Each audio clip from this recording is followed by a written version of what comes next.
Bonjour l'élite, nous sommes toujours en novembre 2022 et j'ai le plaisir de vous retrouver pour ce qui s'annonce la saga de cette fin d'année. Vous avez été très nombreux à réagir positivement, en fait vous avez tous réagi positivement au premier épisode et on a été plusieurs à souligner les qualités littéraires vraiment du Rigitas qu'on est en train de lire. Donc bien sûr, nous nous retrouvons pour la deuxième partie des aventures de Tobias 62. Son fameux Rigitas au nom un peu nul de Célestin Pucix, un gros baiser. Mais derrière ce nom se cache en fait une histoire folle, donc vous inquiétez pas, petite introduction. On se retrouve juste après pour, je crois, 5 chapitres aujourd'hui, voilà. On va en profiter tous ensemble. Alors d'abord, je vous tape un peu sur les doigts, hein. Je vous tape un peu sur les doigts. Je vous avais demandé 400 j'aime pour faire la partie 2, et regardez, malgré les likes de mes multicomptes, on en arrive qu'à 352, donc en dépit de 3200 vues. Donc il y a un petit manque d'effort de la part de certains que je pointe du doigt de la communauté, donc voilà. Merci de continuer à soutenir, là voilà, prenez une ou deux secondes pour mettre un petit j'aime sur cette vidéo pour que bien sûr ça continue de grossir, parce que les vidéos Risita, vous savez qu'il y a moins en moins de vues au fil des épisodes, donc ça fait un peu plonger la chaîne. Donc après les vidéos sont moins référencées s'il y a des gens qui regardent pas les épisodes, enfin bref. Voilà, je vous prends pas plus de temps avec ça. Je vous recontexte très rapidement. Ne passez pas la recontextualisation parce que il va y avoir un petit événement rigolo. En gros, donc Tobias, la personne qui nous raconte sur Isitas, nous a dépeint son enfance, adolescence un peu difficile du point de vue social, au niveau des conquêtes affectives avec les femmes et aussi avec les copains, vu que voilà, il était un peu une victime tout simplement, voilà, humilié alors qu'il redoublait, etc. Enfin, il y avait des exemples très marquants. Il a l'occasion de tout recommencer à zéro au lycée et pareil il se fait baiser, donc finalement il arrive dans une autre année de lycée, je crois la première, dans un internat, et là première fois de sa vie que l'environnement lui sourit, voilà, dans une scène d'introduction qui rappelait un peu une scène d'introduction de prison, ce qu'on avait pu dire, et bien finalement il rencontrait des personnalités encore plus cassos que lui, si on peut dire ça, et d'autres qu'il prenait un peu sous son aile, et puis voilà, on commence à découvrir ses péripéties. Et puis il y a une jolie italienne, où il a dit je crois une pseudo italienne, il l'a décrit comme ça, que c'était rigolo, qui lui fait du charme, enfin qui lui fait du charme en tout cas, qui lui a tapé dans l'œil, et donc voilà, et à la fin on se quittait sur qu'est-ce qu'il va faire avec celle-ci, est-ce qu'il va la revoir, etc. Bien sûr, voilà, c'est un bon conteur, hein, s'il nous parle d'elle, c'est sans doute qu'il y aura quelque chose plus tard. Donc c'était les premiers chapitres, vraiment une folie, c'était chouette. Qu'est-ce qui va se passer maintenant? Et l'un des points intéressants, c'était que dans sa déperdition, à un moment vraiment il commençait à boire de l'alcool chaque jour, il était au fond du trou alors qu'il avait que 15-16 ans, et il a passé son été à regarder une série qui s'appelle Oz, voilà, et il a dit que c'est un peu grâce à cette série qu'il a pu mettre en perspective certaines choses et reprendre du poil de la bête tout simplement. Et en fait on a commencé avec ma femme à regarder cette série Oz, voilà, on en est à 3 épisodes, là on en regarde à peu près un chaque jour, et effectivement c'est pas trop mal, mais il y a un truc qui nous saoule, voilà, et donc je vais appeler le petit singe pour nous donner son avis sur la série, voilà. Si tu peux dire. Ouais, la série c'est super, c'est pas mal. On a regardé presque Trois. trois. Oui. Mais je trouve il y a un acteur qui est handicapé et il a montré beaucoup De scène. de scènes, c'est très, mais ça m'intéresse pas du tout. C'est vrai, c'est un peu chiant, ouais, ça Ouais, casse le rythme. mais tout c'est bon. Ok, Euh, eh bien merci. mais juste trois séries, trois 3 épisodes pour je l'instant. sais pas, ouais. Mais on va continuer. Ouais. Ça, pour l'instant, oui, effectivement, on comprend pas trop. Il y a un noir en fauteuil roulant qui est dans une espèce de cube qui tourne et qui commente de façon un peu méta, enfin voilà, en brisant le quatrième mur sur ce qui se passe, un truc mou. Ça apporte quelque chose, mais c'est vrai qu'à Soul ça force. Bref, je vous envoie le générique. Ça a pris quelques minutes cette introduction, vous inquiétez pas. Pour les autres épisodes, je ferai plus d'introduction comme ça. Là, c'était un peu exceptionnel. On se retrouve dans 20 secondes. À tout de suite.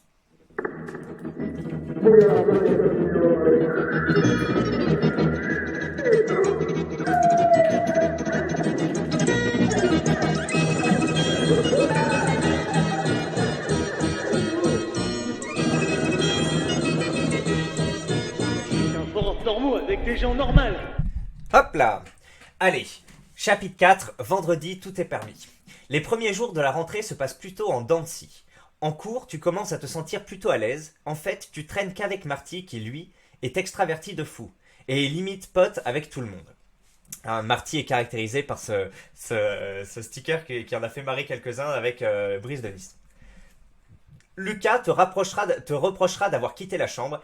Il dit qu'il se fait chier avec Pharrell qui fait que parler la nuit et Damien qui regarde du catch sur son PC. Hein. On rappelle, il était dans une chambre avec trois types, un go muscu, un espèce de sociopathe qui s'appelle Damien et une espèce de mytho d'1m50 qui veut regretter tout le monde qui s'appelle Pharrell, enfin qui dit ouais moi je me serais battu, etc. Et bref, il a quitté cette chambre pour aller avec Marty et donc le go muscu qui est un peu normal, voilà, il dit putain de chiant d'être parti. Vendredi matin, toi et Marty êtes en retard à un cours de 4 heures avec Isaac. Vous ne vous pressez pas trop. Sauf que, arrivé devant la classe, les lumières sont éteintes et vous voyez personne. Vous vous décidez à aller voir les autres salles de com. Vous voyez une salle avec de la lumière, du coup vous entrez. Qui peut me dire à quel mouvement appartient Gustav Klimt? Vous entrez au milieu de la classe. Merde, c'est pas ici, viens. À peine la porte refermée, on entend une voix chevrotante. Et là putain, le sticker. Le sticker Louis de Funès, c'est incroyable. Le prof était sorti. Vous continuez votre route, sauf que le prof revient à la charge. Mais arrêtez-vous! Continue, on s'en va les couilles, t'es sûr? Tu te décides à t'arrêter, du coup Marty s'arrête en soupirant un peu. Le prof vous attrape en plein couloir, tu entends ses élèves rire depuis la classe. De quel droit? Non mais de quel droit venez-vous perturber un cours comme ça? On s'excuse, on cherchait notre classe. Et avec quel prof d'abord? Monsieur Isaac. Bon, bah à moi que je le cache dans une armoire de ma classe, il n'y est pas, donc ne revenez plus. Retenez bien cette scène, les clés. Ah, encore une fois, on nous introduit un personnage pour plus tard. Alors attendez, je dézoome, voilà, comme ça on voit tout. Au fur et à mesure que vous éloignez de la classe, vos rires se font de plus en plus sonores. Une surveillance chubby, décidément, vous arrête et vous explique. Monsieur Isaac a eu une panne de voiture, du coup il ne sera sûrement pas là. Yes, on peut sortir, il faut attendre 9 heures. On peut même pas y aller? Non, il faut attendre 9 heures. Et oui, putain, ça me rappelle un peu le lycée, hein, quand on avait des... Enfin, certains étaient externes ou je sais plus quoi, enfin, mais moi je faisais partie des gens qui pouvaient pas sortir du lycée. Enfin, au lycée, je crois que ça avait changé, mais en tout cas au collège, je pouvais pas sortir du collège. J'étais obligé de rester en permanence, voilà. Vous vous décidez à aller à la cafette où vous trouvez l'intégralité de votre classe. Oh, Marty! Isaac a oublié de faire le plein ou quoi? Marty va faire la bise aux filles, du coup tu sais pas quoi faire et tu y vas quand même. On rappelle qu'une fois il avait essayé de faire la bise à des copines de son pote Gomuscu. Et les meufs elles s'étaient genre foutues de lui, genre mais non c'est une blague, tu vas pas nous faire la bise, ce qui est effectivement assez humiliant. Les meufs de ta classe sont sympas car elles te font la bise malgré ta sale gueule. Et alors je sais pas si vous avez connu ça les clés, mais moi aussi hein, je faisais pas partie de la sociologie qui faisait la bise aux filles en classe. Et un moment, je sais pas pourquoi, j'ai réussi, voilà. Et c'est vrai que j'étais refait quand je pouvais faire la bise à certaines meufs, voilà. C'était, je racontais à mes parents en plus ce soir, maintenant je fais la bise, etc. Bref. Vous racontiez peut-être pas, mais bref, c'était ça. Ça se voit que t'as pas l'habitude, car tu lances limite ta gueule sur les lèvres des meufs comme un maladroit. Du coup, il y en a une, Zélie, bien sympathique, mais elle a des pommettes assez prononcées, ce qui fait que vous vous êtes fait la bise, tu te reprends un coup de pommette en pleine gueule. Ah ouais. Même elle a dû avoir un peu mal, car elle te regarde bizarrement. Reste imperturbable. Vous prenez des chaises et vous asseyez à côté des autres. L'élite de ta classe parle d'un mec dans celle-ci, Emric. Il venait d'être élu victime de la classe en même temps vu le bonhomme. Cheveux verts, sac en forme de Game Boy et débit de parole qui frôle le troll. Toi, tu l'as déjà vu jouer à des jeux Java où il faut tuer Ben Laden quand il était à côté de toi en PAO, mais tu vas pas en rajouter. PAO, production assistée à l'ordinateur peut-être. Sûrement la solidarité entre Célestins. Et oui, il ne faut pas accabler. Après, il y en a certains qui justement veulent sortir de leur condition de Célestins en accablant les autres Célestins. Voilà, comment dire, de persécuter, ils deviennent bourreaux. C'est comme ça pour s'en sortir. Ça arrive, hein, c'est un schéma qu'on a souvent vu se reproduire. Lucas m'a dit que le mec dans sa chambre, un gars chelou, The Bee, il se cache dans son lit pour s'essuyer quand les autres rentrent. Et ça, c'est une scène qu'il nous a décrit aussi, puisque ce gars chelou, il était dans la chambre avec Tobias, notre héros, n'est-ce pas, qui nous a raconté que le mec, était à poil dans la chambre, s'est caché sous les draps. Putain, ça parle de Damien, tu peux pas t'empêcher de pouffer de rire. Certaines personnes te regardent, notamment des filles qui disent « Arrêtez le pauvre, il a peut-être des complexes », alors qu'elles se foutent de lui en vrai. Hein. Marty, qui rigolait, lance « Moi, j'ai pas de complexe, j'ai montré mon cul hier soir. » Les meufs rigolent. En vrai, je suis rentré hier soir dans la chambre après la douche, puis la serviette est tombée. Si vous aviez vu la gueule de Tobias et Maxence. Malheureusement pour moi, c'est à ce moment que Pharrell décida qu'il devait occuper le devant de la scène. Donc on rappelle Pharrell, le mec qui était en classe en colocation, pardon. Enfin, je sais pas comment on dit colocation, mais en tout cas qui était dans la chambre avec le héros principal et qui est un petit casse-couille, je vous ai prévenu avant. Et qui dit « Ah, Tobias, t'as dû kiffer alors !» Bordel, mais il me fait quoi lui? Silence dans votre coin de la cafette, tu te sens rougir. Au final, les gens reprennent leurs diverses discussions, mais tu ressens une douleur à la poitrine. T'es en train de te refaire le film de ton passage au collège, tu battes de ouf, tu comprends pas, t'as plus d'oxygène, t'es tout rouge. Vous avez vu, c'est une toute petite phrase, hein. Et ça, effectivement, on n'a parfois pas trop conscience que une petite phrase comme ça, qu'on peut percer un peu, enfin, qu'on peut lancer un peu pour humilier quelqu'un ou faire de l'humour. Enfin, voilà. Après, Nietzsche, il explique, c'est le Schadenfreude. Hein. Même quand on fait des petites piques de l'humour, il explique, ça a beau être anodin ou autre, vous faites ça pour exprimer votre volonté de puissance et un peu, voilà, comment dire. Enfin, c'est comme, voilà, si vous faites du judo, de la lutte et que vous prenez la tête du mec et vous l'écrasez, tu vois, tu ressens un petit truc jouissif en dominant. Mais là, c'est la même chose avec l'oral. C'est, tu fais une petite pique qui te permet de dominer et tout. Donc, et là, juste à une petite pique comme ça, d'apparence anodine, en mode, ah, t'as dû kiffer, voilà, sous-entendu, t'es pédé ou je sais pas quoi. Et ben, lui, vous avez vu ce que ça lui fait, quoi. Ça lui ravit des traumatismes. Il est en train de se dire, merde, je suis en train de perdre le contrôle, je vais pas m'émanciper, je vais rester coincé socialement, etc. Et je trouve que c'est bien décrit encore une fois. Alors que Pharrell, qui est aussi petit et fragile que toi, parle avec les autres. Et vous voyez, lui il se dit mais merde, l'autre mec qui est frêle aussi, il arrive à percer grosso modo et moi je suis là. Et en plus il continue à se liquéfier, etc. C'est compliqué. Finalement, vous entendez les "Oh Léa, vous êtes là!" C'était Isaac qui était arrivé pour me sauver d'un malaise malgré lui. On se laisse tous un peu dégoûtés car 4 heures de cours nous attendent. Ah oui, d'accord. En gros, ils avaient cours de 8 à midi, et si il était pas là à 9h, et ben hop, ils pouvaient partir du truc. Ils avaient la matinée libre. Mais comme il est arrivé, genre 40 minutes ou autre, et ben c'est bon. Oui, on a connu ce genre de fausses surprises aussi. Sur la route de la classe, Isaac fulmine. S'il y en a qui sont au CCC, ils se démerdent, hein. Je vais pas monter là-haut dès le matin. Si vous avez les numéros des absents, appelez-les. J'ai laissé ma femme se démerder avec les mécanos, faut que je l'appelle. Les 4 heures de cours étaient bien chiantes. On devait créer le logo d'une boîte de thé, tout en écoutant Isaac s'engueuler au téléphone avec sa femme, putain. À la cantine avec les Yes Life de ta classe, tu te décides à parler avec Marty d'un sujet qui te préoccupe. Gros, tu sais comment je pourrais faire pour approcher une meuf qui est pas dans nos classes? Tu dis ça un peu bas au cas où Pharrell entendrait. Ouais, putain. Avec le sticker et tout, on comprend tout à fait ce qui ressort que ce putain de Pharrell, qui est vraiment une variable négligeable, enfin pas négligeable justement, il n'apporte rien de positif, fils de pute, et t'es là, alors que c'est pas un danger, avec le mec est frêle, etc.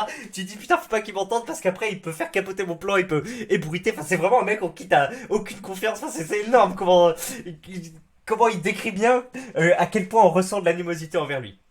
Et lui, donc Marty demande c'est qui. Ben je sais pas, je l'ai juste aperçu et puis voilà, hein. En tout cas c'est un sacré paquet, il parle de l'italienne. Ben va lui parler. Et oui, bah sors. Puis de toute façon, je vais te dire, c'est pas parce que tu as une meuf que t'as plus de problème. La mienne, elle veut même pas me sucer, quand je pense qu'elle s'appelle Emmanuel. Pas compris. Bon, bah mon italienne mystérieuse attendra longtemps. Pendant ce temps, tu vas remarquer un élément dans le tableau qui va te donner beaucoup de fil à retordre. Bon, petite incartade, effectivement, c'est très bien d'être en couple, là, d'être marié, etc. Mais effectivement, il y a un dicton qui dit, bon, on a pu faire quelques vidéos sur les chaînes hein, qui retracent certaines évolutions qui arrivent dans ta vie quand voilà, tu adoptes un destin lié, on va dire. Et donc, il y a un adage qui est incroyable, c'est être en couple, c'est résoudre à deux des problèmes que tu n'aurais jamais eu tout seul. Et voilà, ce truc est vrai. Voilà, c'est un très bel adage. Après, être en couple te coupe aussi d'autres problèmes que t'aurais pas eu, mais en tout cas ça rajoute aussi de la complexité dans ton monde, mais ça bref. Allez, chapitre 5, vendredi tout est permis, partie 2. Pendant le repas, tu vas remarquer un élément dans le tableau qui va te donner beaucoup de fil à retordre. En effet, pendant que Marky t'expliquait la difficulté d'initier une terlute de la part de sa meuf, surtout quand on regarde un film, putain, elle veut toujours le finir jusqu'au bout, genre si je tente un truc elle me sort « Attends, il y a le film !» Quelle conne en vrai. Surtout qu'elle me parle qu'elle est clitorienne, je sais pas quoi, je comprends rien. Tes yeux sont attirés par une éblouissante chevelure blonde, d'un jaune resplendissant. Il recouvrait un manteau à ceinture bleu clair, le tout perché sur des bottes noires. J'étais époustouflé. Elle ressemblait à une lampe éclairée au fond d'une mine pleine d'obscurité. Oh. J'essayais de la suivre des yeux en espérant qu'elle se retourne et vienne dans mes directions, mais elle va poser son plateau qu'elle venait de prendre. Mais elle est trop bien pour manger de la nourriture de merde de la cantine. Elle était vraiment une apparition. Putain, oui, c'est vrai. Parfois, tu te dis ça aussi. T'as des filles, des canons de beauté ou autre, et tu te dis, tiens, c'est rigolo. Elles sont mélangées à la plèbe. Tu sais, t'as des Célestins comme toi avec les mêmes manteaux qu'ils ont depuis la cinquième ou que sais-je. Des trucs comme ça, un peu informes. Et à côté, tu vois des meufs qui pourraient. Mais je crois qu'il y en avait une d'ailleurs, genre, elle avait 16 ans, 17 ans, mais elle se tapait un mec de 40, enfin, qui avait des entreprises et tout. Enfin, tu sais, tu te dis, bon, c'est rigolo, quoi. Il y a des gens, on suit pas la même, tu sais, la même trajectoire, quoi, au même âge. Alors, je trouvais ça intriguant. Elle vient en couleur partout. Du coup, je lui ai dit, t'inquiète, samedi, je te démolis. Sortir de tes pensées par la verve de ton compère. Sorti de tes pensées par la verve de ton compère. Tu le regardes en te demandant pourquoi il traîne avec toi. Putain, gros, j'ai envie d'une petite douceur pour le dessert. On va à la boulangerie, je te filerai un bout. Ah bah, si tu me demandes comme ça. Vous sortez du lycée pour aller à la boulangerie. Je voudrais la pâtisserie la plus sucrée. Marty ressort avec un gros emballage. Tu connais pas le Queen Yaman, ma tante en Bretagne m'en donne à chaque fois. C'est ça ta petite douceur? C'est gras et sucré de fou. Vas-y, casse pas les couilles, c'est trop un bail de fou. Vous vous approchez du lycée et vous entendez de la musique. C'était ce son-là pour les curieux. On va l'écouter 5 secondes. Daft Punk. Around the world, around the world. Voilà, vous avez une idée du Daft Punk, quoi. Marty te fait remarquer que c'est Jean-Louis, un gars de votre classe, qui est installé derrière les buissons du lycée. Tu sais pas grand-chose sur lui, à part qu'il parle peu, fait du skate et dessine des mangas. Et qu'il fume des joints. Marty se cache devant le buisson. Marty se cache devant le buisson et surgit en criant « C'est la BAC !» Jean-Louis nous regarde comme ça. Putain Marty, tu fais chier. T'as eu peur, Jean-Loulou, va. Ça raconte quoi les gars? Et c'est Jim, bordel. Il faut savoir qu'il voulait qu'on l'appelle Jim car il n'aimait pas Jean-Louis. Vous parlez et d'un coup Jean-Louis vous demande si vous avez déjà fumé un joint. Devant la négative à sa question, il nous tend le pilon. Marty et toi, vous vous regardez. Sans surprise, Marty fut le plus entreprenant et le prit en fumant une énorme latte. Pas si fort, t'es fou, tous, putain. Marty te tend le joint, tu hésites puis tu finis par dire non. Jim et Marty te disent que c'est tranquille. Regarde-moi, tous, je suis pas mort. Regardez comment il a illustré. Il a dit, ah, c'est bon, tranquille, mec. Tu peux fumer. Ça tue pas. Oh putain, ce type de dessin complètement immonde. Allez, Toby, c'est safe. Tu t'es pris pour un chaman, toi? Non, c'est mort, moi je me tire. Tu tournes les talons, mais tu vois Marty arriver en zigzag vers toi. Vas-y, pourquoi tu fais ça? J'en veux pas, je vais déjà galérer à chier ton gâteau en plus. Ça file la coulante en plus le shit. T'es con. Écoute mec, j'ai déjà déçu mon père en redoublant, je veux pas être un drogué en plus. T'as redoublé? Ouais. Il y a eu un blanc, tu regardes sur le côté par orgueil car t'as honte de ton redoublement et de ton physique juvénile dévoilé malgré ton âge avancé. Marty faisait plus vieux que toi. Écoute, supposons que ta petite italienne fume un joint et te le propose, tu vas faire quoi?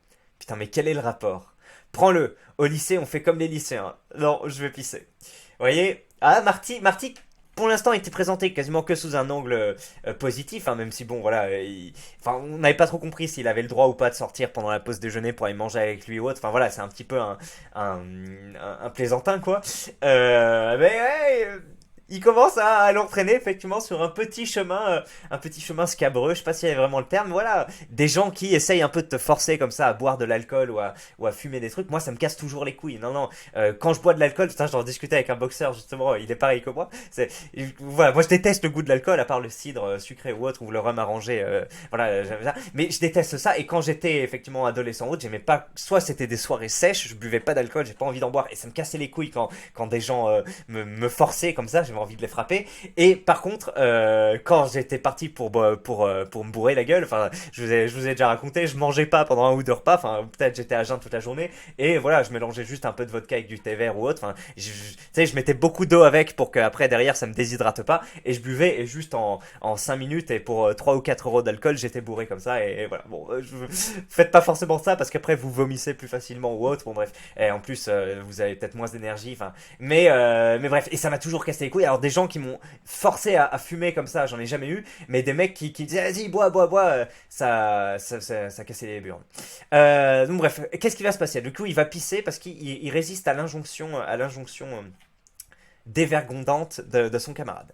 Pendant que tu urines, tu repenses à ce que Marty t'a dit et tu sais qu'il a raison, enfant. Sûrement une perspicacité due à la cam. Attends, quoi? tu sais qu'il a raison au fond. Donc ça veut dire, oui, peut-être qu'un jour, elle va me proposer de fumer un joint ou autre. Putain, mais dans quel univers ça se passe? S'il faut, ça va se passer comme ça. S'il faut, dans quelques chapitres, on va apprendre que l'italienne l'a invité à fumer un joint et tu dis, quoi? C'est quoi ce délire? Mais franchement, ça ne parle pas dans des rapports de séduction qu'il y ait des... Enfin, à part, oui, avec ces entités qu'on appelle des crasseuses, quoi. Mais sinon, bref. En cours, tu viens revoir Marty qui a troqué son habituel sourire pour une tête de défoncé. Yo, t'es encore fonce-dé? Tu me fais peur, gros. Tu veux que j'appelle le prof?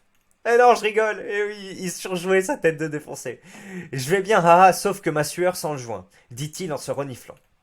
17h, fin des cours. Toi, Marty et Jim, allez chercher vos valises.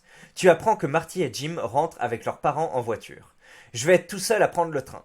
Je vais te manquer, haha. Marty repart avec son père, du coup tu fais la route tout seul. Tu écoutes les Beastie Boys. Paul Boutique, cet album 10 sur 10. Bon, on va pas cliquer, hein.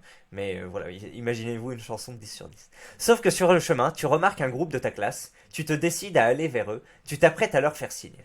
Mais tu remarques que parmi eux se trouve ton némésis, Pharrell. Du coup, tu ralentis. Sauf qu'il marche pas vite. Tu ralentis tellement que ça en devient ridicule. Surtout que tu restes derrière eux et que si tu vas sur un autre trottoir, tu seras cramé. Putain, ils m'ont vu. Alors attendez juste, vous avez vu cette image là? Il ressemble beaucoup au mec qui a interviewé Bigard récemment. Et ça fait plein de memes, etc. J'ai vu aussi un truc passer sur le forum, vous savez. Bigard qui fait personne, on n'en veut pas. Et le présentateur en face qui est comme ça. C'est absolument génial. Allez, je vous le passe. Non, allez, je vous le passe pas. C'est bon, ça vous fait une petite incarnate, mais on aura l'occasion d'en reparler sur une vidéo, je pense. Putain, ils m'ont vu. Tu les rejoins du coup, vous faites la route tous ensemble. Comme t'es un no-life, personne ne fait attention à toi. C'était bien la peine de venir. Sauf que va arriver un nouvel accident. Deux Yes Life taquinent les filles. Alors les filles, c'est qui vos crushs? Allez, on veut tout savoir, on est jaloux nous. Les filles font les fragiles à rien dire, mais on se doute bien que c'est pas mon prénom qu'elles susurrent la nuit dans leur sommeil, ça coule de source. Sauf que Pharrell n'est pas de cet avis. Allez, on le sait tous que vous êtes sur Tobias. Ah, c'est comme ça, enfoiré. Les filles ricanent en faisant les gêner. C'est la deuxième fois que Pharrell te fait un sale coup, tu te décides à rétorquer. Fini d'être une merde, c'est bon là, faut pas déconner. Arrête, t'es chiant. T'as dit quoi? Tu veux qu'on se batte? Non, j'ai pas dit ça. Tu vas faire quoi? Il pose son sac. Ah oui, à ce point. Putain, ça. Tu sais absolument pas quoi faire. T'as un courage de merde et une force assortie. Mais là, faut pas oublier qu'il y a les yeux d'un bon groupe de ta classe qui peuvent se répéter au restant lundi. Et ainsi, tu pourras prendre la place de Emmerich dans le rôle tristement célèbre de la victime de la classe A. Rien. Tu te sens humilié comme à la grande époque. Dans le train, tu préfères éviter les regards des autres et tu te mets plus loin. Tu entends juste Pharrell clamer en forçant son côté vénère. Il fait trop le fou, lui.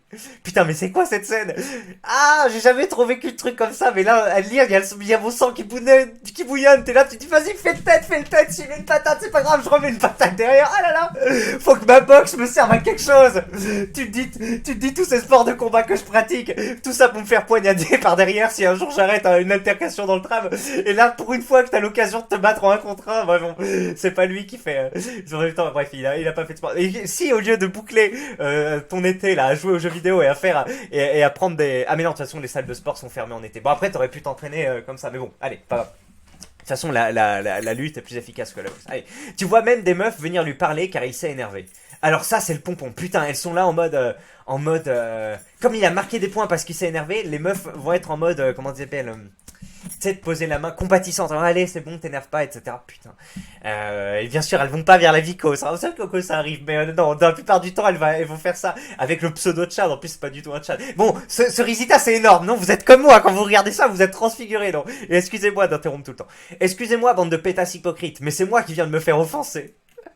Ça commence à te saouler. Tu prends le bus pour arriver dans ta ville, tu déprimes. Sur la route pour la maison, tu te décides à faire demi-tour pour aller acheter de l'alcool. De la Polia, allez, ça fera l'affaire. Merde, il tombe dans ces vieux démons. Il fait nuit, tu passes par un champ pour rentrer et tu rumines tes pensées sur ta condition avec de l'alcool en prime. Pourquoi ça recommence? Pourquoi encore être l'objet de moqueries et de dégoût?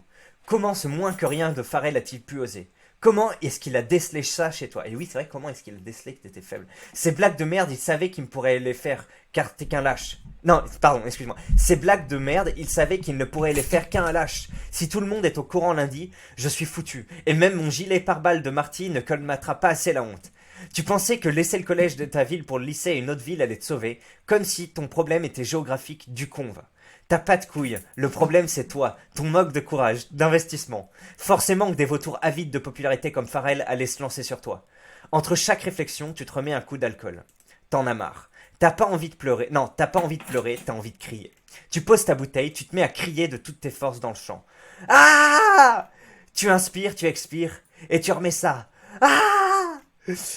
T'as jamais autant eu la rage de toute ton existence, car tu sais que si tu continues, tu vas être un perdant pendant toute ta vie. Tu n'as donc pas de fierté en toi. Tu as beau te sentir bien avec des vrais comme Marty et Maxence, en solo, il n'y a plus personne à part le toi du collège qui est pas encore sorti de son concombre de victime, et tu t'en rends compte. Tu te calmes, tu fais quelques pas autour de ta valise. Tu jettes la bouteille dans un fossé comme un gros dégueulasse. Marty avait raison, je dois sortir de ma zone de confort. Il va falloir que je trouve le courage quelque part en moi et que je lâche plus. Tu vomis un peu car se concentrer d'émotion t'a fait l'effet d'un coup dans l'estomac. Tu perds un peu l'équilibre avec tout l'alcool bu, tu te remets droit, tu n'oublies pas ta valise et tu pars jusqu'à la maison. Suite. Très beau chapitre. Putain, on est en train d'assister un peu à une métamorphose, à une transformation comme ça. Enfin, en tout cas, un processus. Hein, voilà. Souvent d'ailleurs, les processus de transformation. Enfin, c'est associé à un rejet, à voilà, vomi ou une douleur physique. Enfin, c'est normal. Et d'ailleurs, bon, moi, ce que je me dis tout simplement, sortir de ta zone de confort, fumer un joint, bon, ça fait un peu pitié, hein, mais sortez de votre zone de confort si vous avez le même âge, que vous traversez un peu les mêmes trucs. Au lieu de jouer à vos ordis ou autres, regarder des streamers ou que sais-je, même mes vidéos, mettez-les plutôt en fond sonore et commencez tout simplement à faire des pompes, à faire des squats, à faire du gainage et surtout du shadowboxing tout seul. Alors après, si vous avez de quoi vous entraîner à la lutte aussi, après, je sais pas comment on entraîner à la lutte tout seul, mais voilà, axez-vous sur un développement musculaire en bouffant plus, comme ça vous allez prendre de la masse et vous serez déjà plus difficile à balayer, plus difficile à mettre KO. Et oui, effectivement, travailler les percussions et surtout l'appréhension, hein, tout ce qui est judo, lutte, c'est, comme je vous le dis, c'est plus efficace dans des sports hein, contre un, dans ce type de situation où t'as un mec qui cherche à vous mettre une balayette, à vous faire un con, etc. C'est plus difficile de placer des coups et c'est plus dangereux aussi. Si vous mettez un bon coup, que le mec tombe, se pète le crâne ou autre, voilà, c'est plus dangereux. Alors que si vous maîtrisez la lutte, et ben voilà, le mec pourra pas vous mettre par terre, par contre vous le soulevez, vous lui mettez un étouffement et c'est lui qui est obligé de faire ça comme une pédale pour dire arrête, t'es en train de me dominer, mec, tu lui fais une clé de bras comme ça, enfin c'est bon, t'as humilié un gars avec une clé de bras, t'es le roi derrière. Donc c'est pour ça la lutte, moi je fais de la boxe. J'aime beaucoup, mais je sais que la lutte c'est quand même reconnu comme moins dangereux et plus efficace. Donc c'est mon conseil, sortez de votre truc, essayez de prendre des cours de lutte ou de judo tout simplement. Jiu-jitsu aussi, jiu-jitsu brésilien particulièrement. Voilà. Après il y a différence entre projection au sol, c'est lutte et judo, et vraiment soumission jiu-jitsu brésilien, mais voilà, lutte ou jujube. Bref, allez, chapitre, parce que le judo, t'as quand même besoin du kimono. Allez, chapitre 6, l'italienne. Ah, on va revoir cette fameuse entité. Tu es chez toi, dans ta grotte, dans ton lit. Tu t'es couché tout habillé, fait chier, tiens. À quoi bon se dessaper pour recommencer une journée de merde? T'es encore un peu embrouillé et un peu excité par ta remise en question, du coup tu trouves pas le sommeil. Ça te saoule, alors tu te décides à faire un petit plaisir sponsorisé par Brazzers. Going behind her best friend back for big quelque chose. Voilà, qu'est-ce que c'est qui est big? Avec Misha Cross. Pourquoi pas? Je connais pas Misha Cross. Tu commences à te préparer tout content. Pendant ce temps, commence le film avec une introduction mise en scène un peu ridicule, comme Brazzers sait le faire. Ah, ça y est, les carabistouilles commencent. Tu stastiques le jonc pendant 5 minutes, 10 minutes, 20 minutes. Bon alors là, c'est quand même pas cette enflure de Pharrell qui a perturbé ta libido en plus de ta vie sociale. Le film touche à sa... Attends, un film carrément. Le film touche à sa fin. Le visage de Misha est ravagé par un mélange de substances diverses et de mascarada dégoulinant. Cette vision va te faire retourner à ta déprime d'un seul coup. Tu te demandes combien de lignes de coke elle a dû se faire pour supporter ça. Tu fais pause ton PC et t'assois sur ton lit.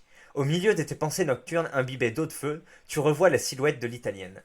Putain, ça serait bien si je pouvais sortir avec elle. Ah, par contre, il a écrit si je pourrais sortir. Mais non, monsieur si n'aime pas les raies. C'est de la science-fiction. Tu médites tout ça en regardant ton PC avec le visage barbouillé de l'actrice et tu décides que tu en as marre de te pignoler. À partir de maintenant, on va essayer de baiser. Ce sera déjà bien d'en embrasser une avant d'espérer pénétrer leur grain de café. Tu décides de t'en donner les moyens, tu dois lui avoir parlé avant la fin de la semaine prochaine. Si tu le fais pas, t'es une merde, voilà. Sinon, t'es bon pour encore picoler dans les champs et gueuler tout seul. Le week-end passe rapidement, tu joues à Minecraft, regardes des films. À cette époque, tu parlais peu à ta famille, une sorte de guerre froide. Dimanche soir, tu vas à la gare pour prendre ton train. Sur le quai, tu remarques une fille qui est dans ta classe B, Mélanie. Ah non, qui est dans la classe B, lui il est dans la classe A. Donc Mélodie, elle s'appelle. Une solide 6 sur 10, pardon, avec des yeux un peu bridés. Elle t'avait vite fait parler quand vous étiez à la cafette la semaine dernière. Tu l'as trouvée bien sympathique. Tu te décides à aller la voir. Elle est surprise. Vous vous faites la bise. Maintenant tu gères, eh oui. Tiens d'ailleurs, nous, la première fois qu'on s'est fait la bise, c'était au Cambodge. Vous faites pas la bise, alors je suis arrivé, je l'ai fait comme ça, et elle a pas bougé la tête. C'était bizarre. Ah, là là. Ouais, oui, c'est vrai, il n'y a pas tous les pays où on fait ça. Vous vous faites la bise. Vous prenez le train ensemble, sauf que tu sais pas quoi dire. Du coup, elle tente tant bien que mal de faire la conversation. Isaac, c'est un de ces impulsifs. L'autre jour, il a gueulé putain de vie de merde car il avait un bug sur son PC. Sur son PC, on était tous morts. Ah ouais. Oui, c'est clair qu'il a le sang chaud. Vu qu'elle fait que parler, tu te sens plus à l'aise. Puis elle est pas mal en vrai. Tu remarques qu'elle a une guitare. Ah, tu fais de la guitare? Oui, ben oui, sinon je me travaillerais pas avec. Vous sortez, et là je fais une tête en mode merde, elle m'a remballé. Vous sortez du train pour prendre un autre, elle marche devant toi. Devant tant de provocations, tu peux pas t'en empêcher. Tu regardes son cul, et elle se retourne. Et elle te crame. Elle t'a grillé car elle te lance un regard mi-amusé, mi-gêné en mode ah ok. Bizarrement, t'as bien aimé. T'as bien aimé te faire capter. Je comprends. Bon bref, on va pas capter le truc. Mais il y a quelque chose en mode au moins je suis remarqué, au moins j'existe. C'est toujours mieux que rien. Il y a un truc qui dit attendez, la face inversée, enfin tu sais c'est attends, je veux dire, la haine et l'amour sont la même face d'une même pièce. Ce qui est le vrai opposé de l'amour, c'est le désintérêt, tu vois. Et donc, au final, une réaction mi-fide, mi-raisin comme ça, c'est toujours mieux qu'un désintérêt pur, surtout quand t'es, un camarade comme ça. Bizarrement, t'as bien aimé. Vous continuez votre route le long des quais. Ça te dérange pas de porter ma valise, s'il te plaît? Avec la guitare, c'est trop lourd, je m'en sors pas. No problemo et... À l'entrée du train, vous voyez d'autres personnes du lycée qui attendent le prochain train, dont Lucas et Melvin. Bon, déjà, comme d'autres, voilà, il a mis ce sticker, on n'est pas dupe, ce sticker, c'est le mec qui dit Léa, t'es là, et c'est le mec qui tient la chandelle, en fait, qui essaye de discuter avec une meuf, et la meuf, elle ne fait que se servir de lui, bien sûr, même pas en le considérant en tant qu'ami ou autre, mais juste en tant que ressource disposable, enfin voilà. Et donc, voilà, c'est le symbole de cette position d'homme-objet, enfin, c'est ce mec-là, hein, voilà, phasme, que sais-je. Et donc voilà, il est pas dupe, il sait, bon d'accord, la meuf, elle se sert de moi pour raconter sa vie, hein, même raconter sa vie, un 3 sur 10, voilà, une fille elle prend, hein, vas-y, je préfère avoir quelqu'un qui s'intéresse que rien, et après elle l'utilise pour porter ses trucs, donc voilà, il a compris, bon ok, c'est un peu mort, elle m'utilise. Et encore une fois, voilà, petite pause, mais son Risita, c'est vraiment bien parce que je trouve soit il décrit admirablement des choses qu'on n'aurait pas forcément compris sans avoir mis ce truc, soit il met ce genre de sticker qui nous fait comprendre vraiment tout l'envers de la situation rapidement. Donc il est bon. À l'entrée du train, vous voyez d'autres personnes du lycée qui attendent le prochain train, dont Lucas et Melvin. Donc Lucas, c'était son ancien mec, son ancien colocataire qui était musclé, et Melvin, c'était un de ses potes, pareil, qui faisait de la muscu. Malgré les 2 valises que ton frêle corps porte, quand ton frêle corps porte, tu les checks. Pendant le voyage dans l'autre train, tu remarques que Mélodie est un peu trop proche de Melvin. Et vas-y que ça ricane et que ça se fait des private jokes. Pendant que tu portes sa valise, tu te sens con. Putain de merde. Ah ouais. Et il nous avait bien avancé la situation et là, regardez comment ça se retrouve concrétisé.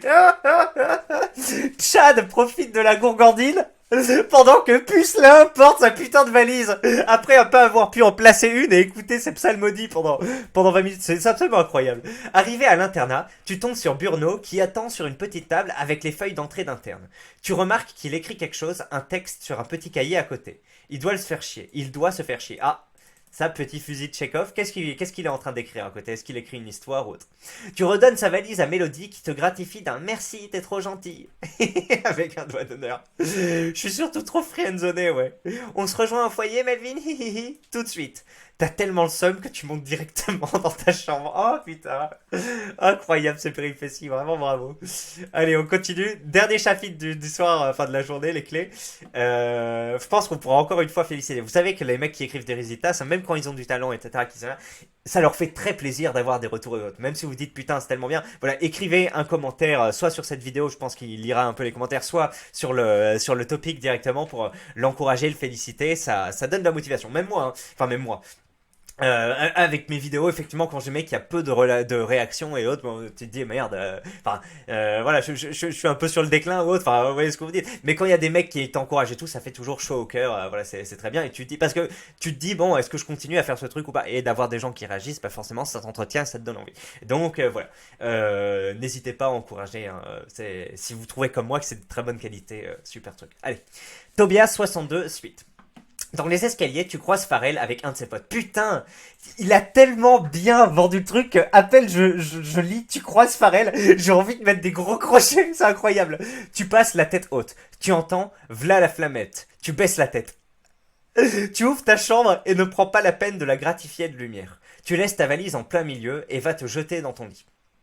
T'as tellement le seum en repensant à Mélodie qui t'utilise et Pharrell qui révèle ta lâcheté que tu donnes des coups de poing dans le dossier du lit. Voilà, faut faire ça, mais au lieu de le faire dans le dossier du lit, faut le faire tous les jours, 1 heure. Moi, encore hier, je faisais. Ouais, encore, c'est pas. Bon, bref, c'est pour la boxe. Bref, allez, t'entends le voisin d'à côté. Oh putain, là, je dors. Il est que 20 h, bordel. C'est là que le voisin, c'est Damien. Bref, qui dort à 20 h?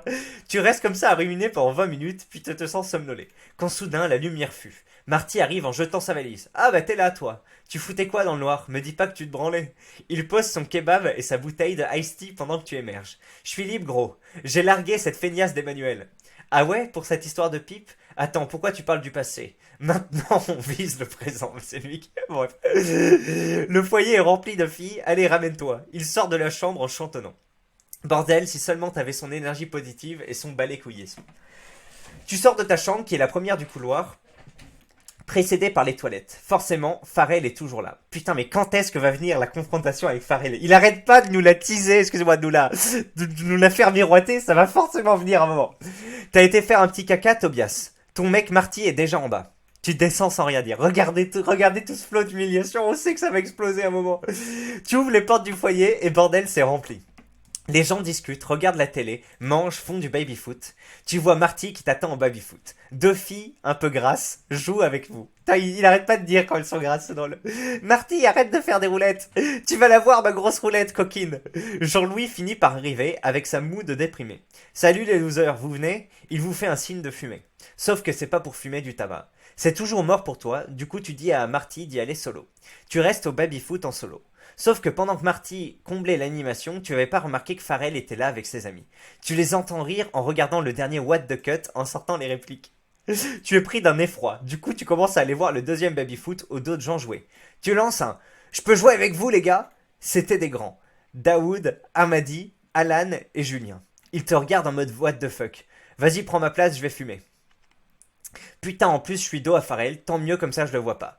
Et putain, ce baby-foot était trop bien, ça rigole dans tous les sens car tu étais avec Hamadi qui était nul. À chaque fois qu'il faisait une faute, il te disait « Désolé frère ». Tu t'es embarqué dans une de ces galères avec lui, je te dis Tobias. Tu crois que je me suis barré pour te laisser la place? Non, parce que jouer avec lui, c'est comme si tu passais déjà sous le baby. Je vous nique tous au vrai foot, wesh. Vous jouez comme ça pendant une demi-heure. Putain, c'est bien, il est un peu intégré comme ça, en plus par des mecs un peu plus grands. Il nous met des stickers un peu virils comme ça, donc ouais, il y a un petit sentiment d'inclusion qui est agréable. Voilà. Tu pensais que t'allais te faire rejeter, mais c'est tout le contraire, putain de miracle. Et oui, les personnes qui sont d'authentiques Tchad, enfin, non, là c'est pas vraiment des Tchad, mais ils ont pas besoin de soumettre d'autres personnes, et même ils vont essayer de les... Attends, mais nous, qu'est-ce qu'on fait à la boxe du coup? Parce qu'on a des personnes un peu... Est-ce qu'on est d'authentique chaque ou est-ce qu'on essaye de les humilier quand même? Oui, mais c'est de les humilier avec bienveillance, donc ça sera... Bref, allez. Tu regagnes ta chambre tout content, sauf que tu vois un groupe devant celle-ci. Pourquoi cet attroupement? Dans ce tas, tu vois Pharrell. Tu te décides à aller à l'opposé, puis tu vois Daoud qui se remplit une bouteille à la bombando à l'étage. Yo les rangs! Daoud, je peux te parler? Je t'écoute mon ami. Bah, putain, le mec il l'a rencontré juste avant et il va commencer à lui demander des conseils. Bah voilà, il y a un mec qui passe son temps à m'emmerder. C'est qui? Tu lui montres discrètement Pharrell. T'es sérieux? Mais putain, il fait 40 kilos. Tu lui expliques ton problème, il te dit de t'en foutre. Un autre mec, Rachid, vient saluer Daoud et toi par la même occasion. Putain, Tobias qui essaye de faire son menu larcin à les Arabes. Ah là là, il essaye de sous-traiter la violence à l'immigration, regardez ça. C'est ce que tu ferais, t'en foutre? L'an dernier, je l'aurais explosé, mais je me suis assagi, donc fous-toi-en, je te dis. No time pour ce genre de mec. C'est qui, dis-moi, je vais l'exploser. On n'emmerde pas les Shrabs à Daoud. Miskin, c'est un tuyau avec des bras tout squelettites. Ah gros là, t'es une grosse victime, démonte-le, un coup de tête. Lui dis pas des trucs comme ça, du con va. Tu les remercies pour ses conseils contradictoires et tu regagnes ta chambre où Burno s'est chargé de faire disparaître l'attroupement. Pourquoi il y avait tout ce monde? Soudain, tu comprends. Tu vois Marty en train de jouer à la PlayStation. Il avait ramené une petite télé avec sa Play et s'était démerdé pour tout brancher. Il y avait des chaises ramenées par des mecs des autres chambres et ils les ont tous oubliées. Marty te donne un bout de son kebab froid et vous vous regardez jouer mutuellement à GTA. Tu sais, j'ai décidé d'aller parler à l'italienne avant la fin de la semaine. Si tu la baises avant la fin de la semaine, t'es un vrai. Où est Maxence? Il fait partie de ceux qui viennent le lundi. Je sais pas ce que c'est que cette phrase. Il fait partie de ceux qui viennent le lundi. Bref. Le lendemain, vous êtes réveillé en fureur par Bruno. Grouillez-vous les gars, vous avez un quart d'heure, je me suis réveillé en retard. Ah ouais, c'est vrai, c'est Bruno qui s'occupe de faire ça, et s'il se réveille en retard, il a vite, maniez-vous, sinon c'est moi qui vais prendre, ouais. T'apprendras que Bruno devait se faire réveiller par un collègue pour nous réveiller, car il se lève souvent en retard. Et rendez les chaises aux gens, bordel! Pendant qu'on déjeune le choc à pic Eco Plus en 5 minutes, tu décides de dédier la journée à localiser l'italienne. Pendant que vous vous brossez les dents dans les chiottes, tu te demandes comment manœuvrer. Genre, aller la voir comme ça d'un coup. Avec ta dégaine de merde, ça va être du beau. Tu vois ton gars sûr Maxence dans la cour, du coup tu vas le voir. Il y a une télé dans notre chambre, laisse-moi deviner, Marty. Eh oui, vous décidez de bouger à la cafette en attendant 8 heures, tu vois Mélodie et Melvin qui se galochent dans le couloir. Ça a pas traîné. Eh oui, mais au moins t'as porté sa valise. Bien joué. Au moins ça t'a fait un peu de muscu, espèce de merde. Enfin je sais pas. Là, depuis le début, ça fait 6 chapitres, t'as pas parlé une seule fois que tu faisais des pompes le soir. T'as forcément 5 minutes, un moment, pour faire des pompes. Donc un moment, fais-les. Voilà, c'est tout. Des pompes fractionnées et des pompes claquées plutôt aussi. Bon bref. Dans les classes A et B sont mélangées, vous copinez. Tu vois Damien en train de regarder du catch sur son PC. Marty, tu vas le voir. Tu vois Damien lui faire signe. Tu lui fais le signe You Can See de John Cena. Je vais te faire un coup de la corde à linge, moi. Tu sens une main te toucher l'épaule, c'était Dawood. Il te serre la main, Alan et un autre mec font de même. Ce geste a été vu par Pharrell, entre autres. Tu vois le seum sur son visage. Putain, mais c'est tellement incroyable. Des gens, on dirait vraiment un univers carcéral pour le coup. C'est vraiment comme dans les prisons. Des gens de ta classe se demandent quoi que des plus grands... Putain, des gens de ta classe se demandent quoi? Des gens plus grands viennent te saluer. La phrase est difficilement compréhensible, mais en gros, il y a des gens qui sont impressionné que des plus grands viennent. Mais pourtant, t'es censé être en première, donc oui, bon, ok, terminale, ouais, t'as des terminales. C'est vrai que à cet âge-là, ouais, il y a encore un petit dimorphisme d'année en année. Tu ignores si ça a parlé de ton humiliation de la semaine dernière, mais tu t'en moques. Ça te fait jubiler de voir Pharrell rager, mais tu as un autre problème à régler. Tout ça a boosté ton énergie. À la récré de 10 heures, tu lâches Marty et Jean-Louis et tu te décides d'utiliser les 15 minutes de récréation à ratisser le lycée pour trouver ta cible. Et ouais, ça te fait un objectif délimité dans le temps et c'est toujours mieux hein, parce que du coup tu dis putain allez je dois utiliser mon temps sciemment et voilà tu vas plus t'as plus la chance de mener à bien ton objectif alors que quand t'as pas de deadline hein, quand t'as pas de repère temporel voilà de jalon comme on dit et ben tu peux laisser pisser etc et pas mettre assez de choses en œuvre.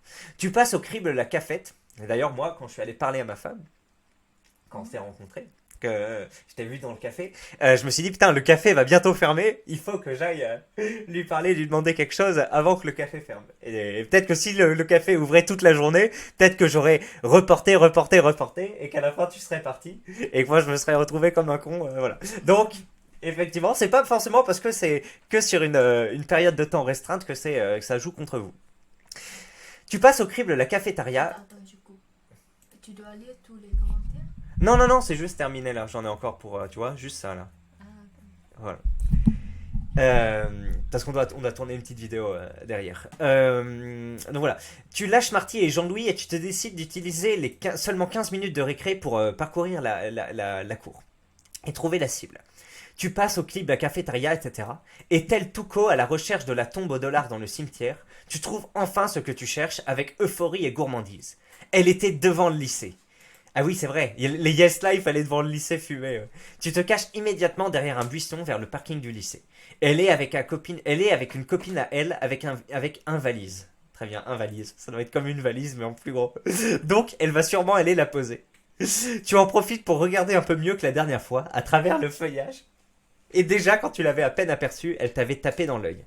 Autant là, c'est confirmé, c'est une frappe. Son pote se décide enfin à bouger, rentrer sa valise. Bon, tu regardes si ta gueule est moins moche que d'habitude, et au lieu de réfléchir encore et encore pour au final te défiler, Tu as un peu de temps car sa pote ne va pas moisir au local à valise. Tu te donnes un top au départ, tu prends le peu de couilles que tu as et tu sors de ta cachette. Et tu te lances dans sa direction. Sweet, incroyable. Incroyable cette fin de chapitre. J'ai bien choisi ma cassure parce que là, qu'est-ce qui va se passer? Comment va se passer la première rencontre avec l'italienne? Est-ce que ça a bien démarré? Qu'est-ce qui se passera par la suite, etc. On est tous transis. Ah là là, c'était super. Désolé d'avoir un peu trop parlé pendant cet épisode. Voilà, je sais que j'ai fait pas mal d'interruptions. Et que c'est pas forcément ce qu'il y a de mieux, hein, puisque ce qu'il y a de mieux, c'est le résultat, le test. Donc voilà, je sais, pardon, mais ça me donne envie de mettre en perspective ou autre. En tout cas, super travail, Tobias. Encore une fois, très bon chapitre, très chouette. Merci à toi de faire ça. Merci à tous ceux qui regardent, qui mettent des j'aime, qui mettent des commentaires et qui sont fort sympathiques et qui m'encouragent. Enfin, vraiment, la dernière fois, la première vidéo sur Rigitas, vous avez tous été super sympas. Enfin, c'est incroyable. Donc, merci à vous. Et ma foi, ben, on se retrouve dans quelques jours pour la suite. Essayez de mettre des j'aime, voilà. Essayons de passer les 300, même si on n'a pas atteint les 400 la dernière fois. Là, peut-être qu'on atteindra les 300 sur cette vidéo, ce serait fort sympathique. Et puis, ben, n'hésitez pas à faire un tour sur le Résitas de Tobias. Ne vous divulgachez pas la suite, puisque voilà, restez avec moi, mais encouragez-le sur son topic, c'est toujours bien. Allez, mes clés, je vous remercie, je vous souhaite une excellente fin de journée et à la prochaine. Ciao.